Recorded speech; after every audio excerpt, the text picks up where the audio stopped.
नमस्कार दोस्तों, मैं हूं आपका दोस्त अमित और आज की वीडियो में हम टेलीकॉम सेक्टर से जुड़ी हुई 3 बड़ी कंपनियों के बारे में बात करने वाले हैं। रिलायंस जियो हो गया, भारती एयरटेल हो गया, साथ ही साथ वोडाफोन आइडिया।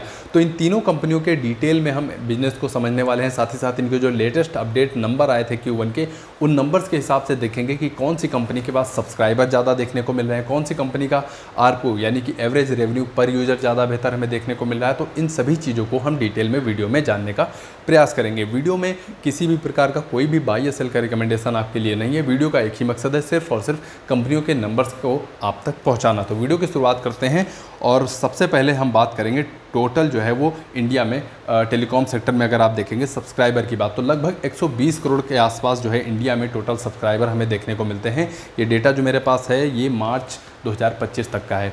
इसके अलावा अगर आप सबसे ज़्यादा सब्सक्राइबर देखेंगे तो इंडिया में मैं आपको बता रहा हूँ, रिलायंस जियो के पास आप देखेंगे लगभग 50 करोड़ जो है वो सब्सक्राइबर हमें देखने को मिल जाते हैं। भारती एयरटेल की अगर हम बात करते हैं तो 43 करोड़ 60 लाख सब्सक्राइबर हमें देखने को मिलते हैं भारती एयरटेल के पास। और वोडाफोन आइडिया की अगर हम बात करते हैं तो 19 करोड़ 77 लाख सब्सक्राइबर हमें यहाँ पर देखने को मिल जाते हैं। तो सब्सक्राइबर के बेस से अगर आप देखेंगे इंडिया में तो रिलायंस जियो आपको टॉप पोजीशन पर देखने को मिलेगा और सेकेंड पोजीशन पे आपको जो है वो भारती एयरटेल देखने को मिल जाएगा। लेकिन अगर आप कंसोल बेस पे नंबर देखेंगे यानी कि फॉरेन में भी कंपनियों का जो बिजनेस है, अगर उसके हिसाब से आप नंबर कंपेयर करते हैं तो यहाँ पर पोजीशन जो है वो चेंज हो जाती है, क्योंकि पोजीशन में सबसे ऊपर आपको भारती एयरटेल देखने को मिलेगा लगभग 60 करोड़ 54 लाख सब्सक्राइबर के साथ। और अगर रिलायंस जियो की हम बात करते हैं तो यहाँ पर 50 करोड़ के साथ आपको सेकेंड पोजीशन पर रिलायंस जियो देखने को मिल जाएगा और वोडाफोन आइडिया की पोजीशन तीसरी ही हमें देखने को मिलती है। तो ये हो गया सब्सक्राइबर के हिसाब से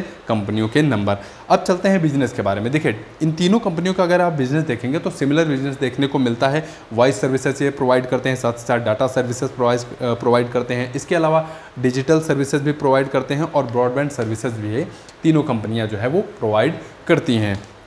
तो ये हो गया इनके बिजनेस के साथ साथ अगर इंडिया में आप देखेंगे तो डे बाय डे जो डाटा कंजम्पशन का नंबर है वो लगातार बढ़ता हुआ जा रहा है। यानी कि आप एक समय पहले जाएंगे या 2-4 साल पहले अगर आप देखेंगे तो हमें नेट की उतनी ज़्यादा ज़रूरत नहीं पड़ती थी जितना कि आज। अगर आपको 1.5 GB आज पर डे मिल रहा है तो वो भी एक समय ऐसा आता है कि वो आपके लिए कम पड़ जाता है। किसी को 2 GB कम पड़ जाता है, किसी को 5 GB भी कम पड़ जाता है। तो अगर डाटा कंजम्पशन का नंबर आप इंडिया में देखेंगे तो ये लगातार बढ़ता हुआ चला जा रहा है। अगर हम बात करें प्रेजेंट टाइम पे तो यहाँ पर 21.53 GB जो है वो पर मंथ जो है यूज हो रहा है डाटा कंजम्पशन। मतलब एक बंदा अगर आप देखेंगे तो लगभग 21.5 GB जो है वो एक महीने में डेटा जो है वो ख़त्म करता है। ये जो डेटा मैंने लिया है ये ट्राई की फाइनेंशियल ईयर 25 की एनुअल रिपोर्ट से ये डेटा मुझे मिला है। इसके अलावा अगर लास्ट के 3 फाइनेंशियल ईयर का डाटा कंजम्पशन का नंबर आप देखेंगे तो यहाँ पर आपको लगभग डबल डिजिट में ग्रोथ देखने को मिलेगी। अगर हम फाइनेंशियल ईयर 23 की हम बात करते हैं तो ये नंबर आपको लगभग 17 GB के आसपास देखने को मिल रहा था। यानी कि इंडिया में अगर आप हैं और इंडिया में आप देखेंगे एक बंदे का एवरेज जो आ रहा है डाटा कंजम्पशन वो 17 GB हमें देखने को मिल रहा था पर मंथ। उसके बाद फिर फाइनेंशियल ईयर 24 में ये नंबर आपको 19.5 GB के आसपास पहुंचता हुआ देखने को मिलेगा और FY 25 की अगर हम बात करते हैं तो 21.5 GB जो है वो पर मंथ खपत हमें देखने को मिल जा रही। तो ये नंबर अगर आप देखेंगे फाइनेंशियल ईयर 23 और 24 के बीच में लगभग 13% साल दर साल बढ़ता हुआ देखने को मिला है और वहीं 24 और 25 के बीच में अगर आप देखेंगे तो लगभग 11% से ज़्यादा की ग्रोथ यहाँ पर देखने को मिली है। तो ये हो गया डेटा कंजम्पशन का नंबर। अब कुछ नंबर्स की तरफ चलते हैं, रेवेन्यू यानी कमाई के बारे में भी बात कर लेते हैं। अगर कमाई की बात करते हैं तो यहाँ पर पोजीशन के हिसाब से आपको भारती एयरटेल बेहतर देखने को मिलेगा रिलायंस जियो से। अब रिलायंस जियो की अगर हम बात करते हैं तो इन्होंने जो Q1 में रेवेन्यू था FY 26 में तो 41,054 करोड़ का रेवेन्यू जो है वो किया था। और वहीं अगर भारती एयरटेल का नंबर आप देखेंगे तो 49,463 करोड़ का रेवेन्यू भारती एयरटेल के केस में देखने को मिलेगा और 11,022 करोड़ का रेवेन्यू जो है वो वोडाफोन आइडिया का आता हुआ हमें देखने को मिल रहा था। अब Q-on-Q अगर रेवेन्यू आप देखेंगे तो भारती एयरटेल का रेवेन्यू जो है वो 3.3% इंक्रीज हुआ है और रिलायंस जियो का 3% रेवेन्यू Q-on-Q बेस पे इंक्रीज होता हुआ नजर आया। और अगर आप कंपेयर करेंगे वोडाफोन आइडिया का तो यहाँ पर मात्र 9 करोड़ यानी कि 0.08% Q-on-Q बेस पे इनका रेवेन्यू जो है वो बढ़ता हुआ नजर आया। तो यानी कि रिलायंस जियो और भारती एयरटेल की ग्रोथ अगर आप देखेंगे लगभग जो है सेम देखने को मिल रही थी। अब ईयरली बेस पे नंबर कंपेयर करेंगे तो ईयरली बेस पे जो ग्रोथ रही है वो भारतीय एयरटेल की ज़्यादा बेहतर देखने को मिली है। रेवेन्यू में 28.5% की ग्रोथ हमें भारतीय एयरटेल की देखने को मिली है, और वहीं रिलायंस की अगर हम बात करते हैं तो 25% की ग्रोथ यहाँ पर रेवेन्यू में हमें साल दर साल देखने को मिली है। और वोडाफोन आइडिया की हम बात करते हैं तो लगभग 5% इनका जो रेवेन्यू है वो साल दर साल बढ़ता हुआ नजर आया है वोडाफोन आइडिया के केस में। तो ये हो गया रेवेन्यू और रेवेन्यू ग्रोथ का नंबर। प्रॉफिट की बात कर लेते हैं, कौन सी कंपनी कितना प्रॉफिट कर रही। तो प्रॉफिट के केस में आप देखेंगे जो रिलायंस जियो है वो ज़्यादा प्रॉफिट करती हुई नज़र आ रही है। अगर हम बात करते हैं भारतीय एयरटेल की तो 5,948 करोड़ का प्रॉफिट जो है वो भारतीय एयरटेल ने किया था, और अगर आप रिलायंस का नंबर देखेंगे तो 7,110 करोड़ का प्रॉफिट जो है वो रिलायंस जियो का हमें देखने को मिल रहा था। अब वोडाफोन आइडिया की बात करते हैं तो यहाँ पर आपको प्रॉफिट कुछ नहीं देखने को मिलेगा, बल्कि उल्टा आपको 6,608 करोड़ का लॉस देखने को मिलेगा।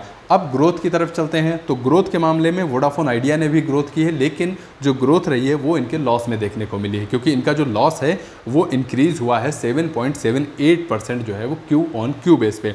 अगर हम रिलायंस जियो की बात करेंगे तो यहाँ पर इनका प्रॉफिट लगभग 1.2% इंक्रीज़ हुआ है, और अगर भारतीय एयरटेल का प्रॉफिट आप देखेंगे तो यहाँ पर 14% की ग्रोथ हमें देखने को मिली है क्वार्टरली बेसिस पे। तो अगर ग्रोथ आप देखेंगे प्रॉफिट की तो भारतीय एयरटेल की ग्रोथ ज़्यादा बेहतर देखने को मिली है। इसके अलावा ईयरली बेसिस पे अगर आप देखेंगे तो यहाँ पर भी नंबर में काफ़ी ज़्यादा इंप्रूवमेंट देखने को मिलेगा। भारतीय एयरटेल के केस में 103% का प्रॉफिट इनका जो है ईयरली बेसिस पे इंक्रीज़ हुआ है। वहीं अगर आप रिलायंस जियो का देखेंगे तो 1.23% जो है प्रॉफिट इनका साल दर साल बढ़ता हुआ नज़र आया है। और अगर वोडाफोन आइडिया की बात करेंगे तो यहाँ पर थोड़ा सा प्रॉफिट कम होता हुआ नज़र आया, लेकिन अगर आप फिर भी देखेंगे तो बहुत ज़्यादा कोई अच्छा इंप्रूवमेंट या फिर अच्छे नंबर हमें वोडाफोन आइडिया के केस में देखने को नहीं मिल रहे हैं। इसके अलावा आरपू की बात कर लेते हैं, क्योंकि आरपू जो है वो टेलीकॉम कंपनियों के लिए बहुत ज़्यादा इंपॉर्टेंट हो जाता है। एवरेज रेवेन्यू पर यूजर की अगर हम बात करते हैं तो लगभग आप देखेंगे 250 रुपये पर मंथ जो है वो आरपू एयरटेल का हमें देखने को मिल रहा है, जो कि 3 महीने पहले अगर आप देखेंगे 245 रुपये के आसपास हमें देखने को मिल रहा था। इसके अलावा रिलायंस जियो का अगर आप नंबर आप देखेंगे तो यहाँ पर 208 रुपये का आरपू हमें पर मंथ देखने को मिल रहा था, लेटेस्ट जो नंबर आए हैं Q1 FY26 के हिसाब से। वहीं अगर 3 महीने पहले आप ये नंबर देखेंगे तो 206 रुपये के आसपास हमें यहाँ पर आरपू देखने को मिल रहा था। और इसके अलावा वोडाफोन आइडिया की हम बात करते हैं तो यहाँ पर भी आरपू में 1 रुपये की बढ़त देखने को मिली है। 164 रुपये से बढ़कर इनका आरपू जो है वो 165 रुपये हमें देखने को मिला है। अगर आरपू के केस में देखेंगे तो सबसे ज़्यादा जो एवरेज रेवेन्यू पर यूजर रहा है वो भारतीय एयरटेल का हमें देखने को मिल रहा है। तो ये एक छोटा सा वीडियो था 3 बड़ी कंपनियों के बारे में टेलीकॉम सेक्टर की, भारतीय एयरटेल, रिलायंस जियो और वोडाफोन आइडिया के बारे में। उम्मीद करता हूँ इस वीडियो के माध्यम से 0.1 या 0.2% आपको जानकारी जरूर मिली होगी। अगर आपको लगता है कि वीडियो आपके लिए वैल्यूएबल यूज़फुल था तो कमेंट बॉक्स में आप अपना कमेंट जरूर बताइए। इसके अलावा वीडियो पसंद आया हो तो वीडियो को लाइक करिए, और अगर वीडियो के माध्यम से 0.1 या 0.2% आपको जानकारी मिली हो तो चैनल को सब्सक्राइब करना बिल्कुल मत भूलिएगा। आपके कीमती समय के लिए आपका एक बार फिर से बहुत बहुत धन्यवाद।